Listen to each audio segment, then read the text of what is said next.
বন্ধুরা, চলে এসেছি প্রতিদিনকার মতন দুপুরের ব্লগবাস্টার নিয়ে।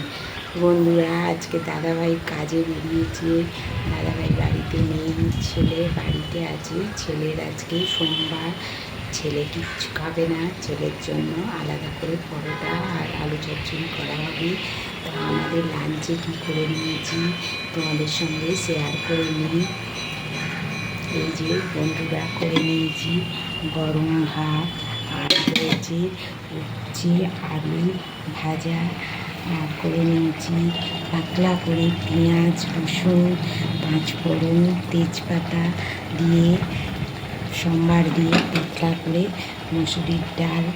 আর হয়েছে এই যে এখনও কড়াইতে করছি ডিমের অমলেট করে আলু দিয়ে তেল ঝাল করছি। আর আমার ডগির এই যে স্যুপ, চিকেন স্যুপ দিয়ে ভাত মাখা হয়ে গেছে। আজকে এই করেছি বন্ধুরা, বেশি কিছু রান্না করিনি। তা আমার এই রান্না কেমন হয়েছে কমেন্ট করো, শেয়ার করো, আর ইউটিউব থেকে দেখলে সাবস্ক্রাইব করে দিও। টাটা, রাখছি, আসবো আবার অন্য কোনো ভিডিও নিয়ে।